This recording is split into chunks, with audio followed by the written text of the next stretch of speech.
प्रधान शिक्षकों को विदायकालीन समर्थना। जगतसिंहपुर जिला रघुनाथपुर ब्लॉक अंतर्गत ग्वालीपुर ग्राम महेश्वर सरकारी उच्च विद्यालय प्रधान शिक्षक हिमांशु शेखर साहू को विदायकालीन समर्थना सभा बेस हसखुशी पालित हो जाइछि। स्कूल परिसर में अनुष्ठित एही उत्सव में गाँ मुखिया तथा शिक्षाविद ज्ञानरंजन पट्टनायक सभापतित्व करथिबा बेले रघुनाथपुर मंडल शिक्षा अधिकारी विजय कुमार स्वाई मुख्य अतिथि भाव जोगदे कहिथिले जे प्रधान शिक्षक श्री साहू अवसर आम पाई एक शून्यस्थान सृष्टि करिबो। तांकर एही खाली स्थान पूरण पाई ग्रामवासी उद्यम करने परामर्श देइथिले। एक कार्यक्रम में निमंत्रित अतिथि भाव ग्वालीपुर ग्राम पंचायत सरपंच मनोजिनी साहू, समिति सभ्य कमलकांत परिडा, मो स्कूल अभियान सभापति अलेख बिहारी साहू, एसएमसी सभापति निरंजन द्विवेदी और अवसर प्राप्त शिक्षक राजकिशोर साहू प्रमुख जोगदे कहिथिले जे ए स्कूल उन्नति तथा छात्र छात्री मानक प्रति एकाग्रता मनोभाव बेस सरस सुंदर थिला। छात्र छात्री मानक शिक्षादान करिबारे से आग्रह प्रकाश करी अहरह से विभिन्न कोठरी को जाई ठीक पाठपढ़ा चली ना नहीं और मध्याह्न भोजन किपरि होउछि से नहीं से सर्वदा उजागर रहिबा सहित विद्यालयर समस्त कार्यर तदारख करुथिले। सेहीपरि एही विद्यालयटी 5T अधीन रूपांतरित हेबा पछरे सारको अवदान थिबारु एहार समस्त श्रेय अवसर प्राप्त शिक्षक श्री राजकिशोर साहू तांको प्रदान करथिले। यह विदायकालीन समर्थना उत्सव में रघुनाथपुर ब्लॉक अंचल प्राय 15 जन प्रधान शिक्षक शिक्षयित्री और अवसर प्राप्त शिक्षक शिक्षयित्री माने जोगदे श्री साहू भूयसी प्रशंसा करथिले। समर्थना सभार मंच परिचालना करुवा शिक्षयित्री सरिता दास अतिथि मानक परिचय पाई शिक्षयित्री सीमा कानूनगो को दायित्व प्रदान करथिले। कार्यक्रम शेष में शिक्षयित्री मोनालिसा पाढ़ी सभासांग कर धन्यवाद अर्पण करथिले।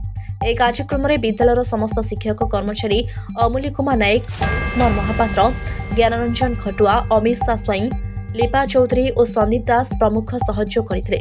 शेष में अवसर प्राप्त प्रधान शिक्षक श्री साहू विद्यालयर समस्त दायित्व वरिष्ठ शिक्षक प्रताप कुमार जेना को हस्तांतर कर बेस हसखुशी विदाय ने छात्र छात्री अभिभावक और ग्रामवासी को धन्यवाद अर्पण करथिले। जगतसिंहपुर जिला Raghunathpur Jyotiranjan Pattanayak report AA media 24। नमस्कार, मु Gayatri Pradhan Sahu Maheshwar government high school नवम श्रेणी छात्री अटे। सार थे आम जड़े स्कूल माने पिता बागिया थे। से केवल स्कूल नुहे बरं पूरा शिक्षक आम विद्यालय थी शिक्षक एवं आम छात्र छात्री समस्त आम विद्यालय उन्नति करने से सब चेष्टा करते। आज से आमको विदाय नौ आमको छाड़ी चली जाए अवसर आम अत्यंत दुखित एवं ए दिनटी आम सदा सर्वदा ही अभूला स्मृति रही आम मन में। मो Rajkishore Sahu x NCC officer and physical education teacher ये विद्यालय 2023 मसीहा जून में मुझे रिटायर्ड कली। मो दीर्घ यही वर्ष 20 वर्ष रही 3 वर्ष है यही जो आज जो हेडमास्टर जो हिमांशु शेखर साहू अवसर नौकरी सहित 3 वर्ष काल मिसी से आदर्श हेडमास्टर विद्यालय उन्नति आ छात्र छात्री मानकर उन्नति सब चेष्टित था। विद्यालय एडमिनिस्ट्रेशन पावर एवं अर्थ परिचालना मध्य सुस्थता थाए। यही विद्यालय यही हेडमास्टर रहिले विद्यालय निश्चित भाव में आगू जापर यह संदेह नहीं। आम अवसर पाइला आमर ये विद्यालय गोटे डेवलपमेंट कमिटी गठन कराई मैनेजमेंट अच्छी मो स्कूल अभियान कमिटी अच्छी मिलित भाव में आम प्रशासन क्षेत्र में यही कथा को उपस्थान करूँ जे आम विद्यालय को जड़े आदर्श हेडमास्टर दि जाऊ। पूर्व भली यही विद्यालय निश्चित भाव में आगू तार प्रगति क्षेत्र में कौन अग्रसर हो पार। मु प्रताप कुमार जेना महेश्वर सरकारी उच्च विद्यालय भारप्राप्त प्रधान शिक्षक। हाँ बहन करी मु आशा करुँची स्कूल सुरुखुरी चलो और शिक्षादान केमती भल हो पार से मु पदक्षेप नेबी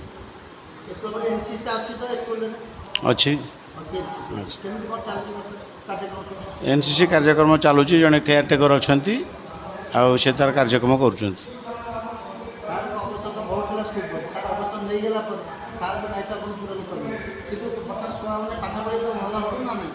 आशा करुँच भल हम भल हम बोली आशा करुँ मो साध्य मत चेष्टा करी पाठपढ़ा केमती भल हम।